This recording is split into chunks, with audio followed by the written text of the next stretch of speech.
Imphal is a city in India's northeast frontier, way, way up on its border with Myanmar. It's the capital of Manipur state and city are both shaped by decades and decades of impunity. I want to argue that Imphal is the urban manifestation of impunity. It's the manifestation of impunity par excellence. The seed of impunity are the military and paramilitary representing the Indian government who have been undertaking counterinsurgency operations in Manipur and Imphal for decades. They're protected under the notorious Armed Forces Special Powers Act. But impunity has even outlasted the lifting of the act from certain districts, certain parts of the state and city. It's interwoven, it's embedded, it's part of social, economic, and political life. It's a culture of impunity. I spent months walking Imphal over a number of years, trying to understand how do people experience impunity in their everyday life. I'm interested in the way it shapes neighborhoods, buildings, markets, street corners, the way it shapes where people go, when, what they do there, how they go there, the routes they take, when they go back. It shapes the walls built around residences with the broken bits of glass stuck on the top. It shapes the watchtowers and bunkers embedded into public buildings. It shapes the settlements on the outskirts populated by people fleeing worse violence in the hills. I've walked Imphal alone and with company, in the heat and the rain, in the daylight, in the dark. I've walked it in strikes and blockades, through festivals and celebrations. I've walked it awake, and I think I walk it in my dreams. I walked it first out of curiosity, then compulsion. I'm going to take you. Let's walk. Come. We're going to start at Congo Fort. Congo is the historic and spiritual heart of the independent Manipuri kingdom, which for centuries was free from outside rule, apart from some occasional invasions by the Burmese. But from the colonial era through to the merger with India in 1949, Congo Fort was used as a base for occupying military forces. And as a headquarters for the Assam Rifles paramilitary, for many years it was a daily reminder of occupation. Its public location, its size meant you passed it every day and thought about impunity, thought about the forces behind it, thought about how you couldn't go inside. That is, until 2004. That year, after the rape and murder of a Manipuri woman, Manorama Devi, whose body was dumped in the middle of the city, a group of women, the Mayor Paibis, who protest violence through vigils throughout the city, stood in front of the gate, stripped naked, and unfurled a banner. It read, "Indian Army, rape us." The protest was spectacular. Imphal made national and international news. A series of political maneuvers then took place, and Congo was actually returned to the public in 2005. The Armed Forces Special Powers Act was lifted from different districts in the city, though not the rest of the state. And the Assam Rifles base was moved out north, the northern part of Imphal. Now, when you go to Congo Fort, you see teenagers on dates, you see restoration work taking place, you see caretakers drying fish on the old helipad. And at the moved Assam Rifles base in the north of the city, a miniature Congo has been bought. It's been outfitted to look like the real one, so the paramilitary can still pretend to occupy it in their own little enclave of the city.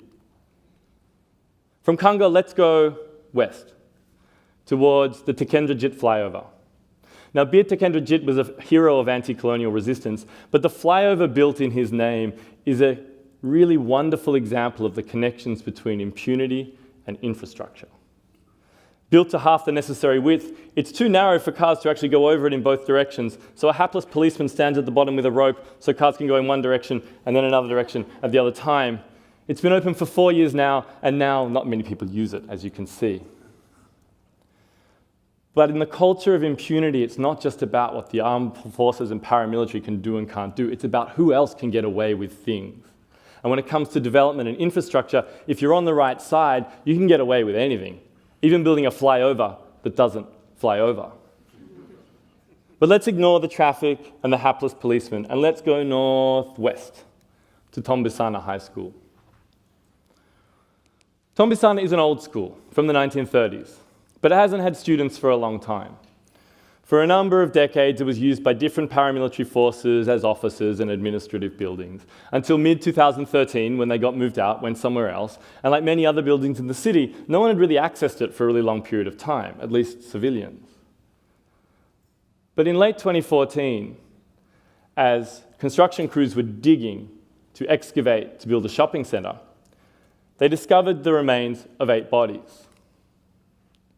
The next day, the bodies were laid out on a plywood slab, documented, photographed, and the photographs went viral really quickly. So speculation about the remains commenced immediately. Were these 8 of the 1,500 plus disappeared people in the state? Were there more remains under this building, under other buildings in the city? Should everything be dug up in case there are more? Were these older remains from the Second World War, from the British capture of the city in 1891?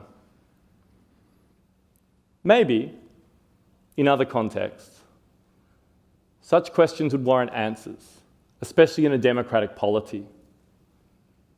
But in the case of Imphal, under the culture of impunity, 3 hours after they were laid out, the remains were scooped back up.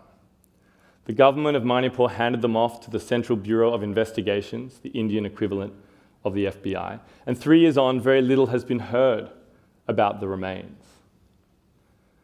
Whether or not the remains are a result of extrajudicial killings may never be known. But here is where the culture of impunity really kicks in. Because even the most ardent believers in the possibilities of justice in Imphal cannot imagine that the Central Bureau of Investigations would launch a probe into the possibility of extrajudicial killings by paramilitary forces already protected from such killings. So let's leave Tomba Sana. Let's go through the different ethnic neighborhoods as we wind further northwest. We'll see different ethnic and religious communities, their different vernacular buildings and houses, different mandirs, laishangs, churches, mosques. And if you know where to look in the residential areas, you can find memorials. Memorials to residents who've been killed. The paramilitary and their supporters often knock these down and demolish them, so residents come back at night and rebuild them. Sometimes a few days later, sometimes months later, sometimes years later. They rebuild them with materials like rocks, cement, things that can be replaced quickly and easily, or they build them in places that are hard to find, that are hard to see on the side of buildings. But if you know where to look, you can see them. And in neighborhoods where the military has less control, where underground groups have the upper hand, they're everywhere.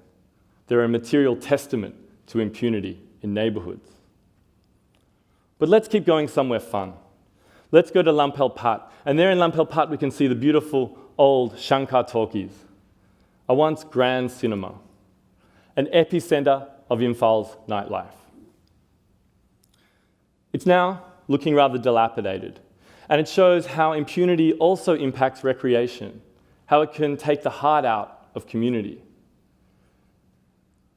Once curfews started to be put into place in the 1980s and 90s, once families started to be afraid to go out at night, and once underground groups banned Hindi language cinema from the 2000s, the cinema was gone. It's now used for the occasional local premiere, and an evangelical church uses the main hall. But apart from that, it's a testament to the way in which impunity gets right into the social core of a city. Let's keep going northwest.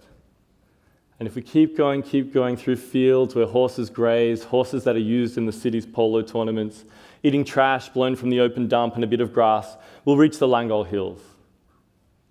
And here, there are many, many settlements by people fleeing violence in the hills. Haphazard settlements. But it's more anarchical.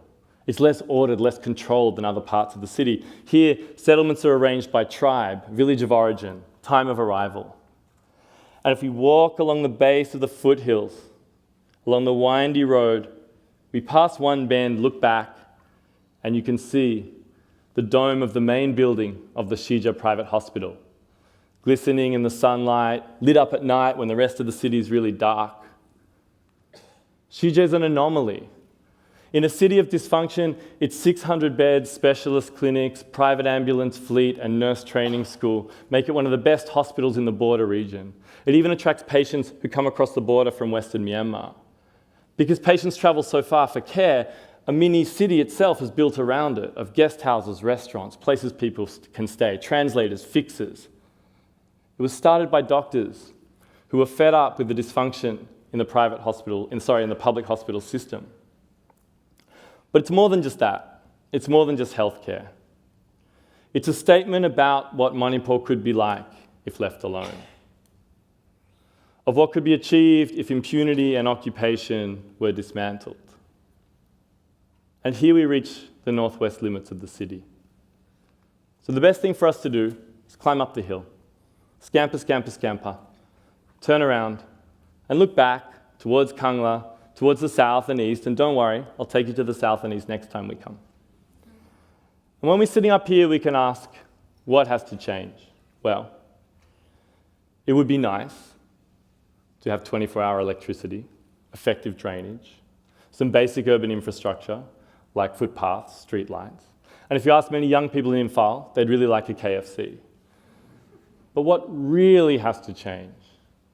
What has to change in Imphal, which is a city like hundreds of others around the world, that are exceptions to the laws, rules, and political systems of the countries of which they are a part, is impunity has to end.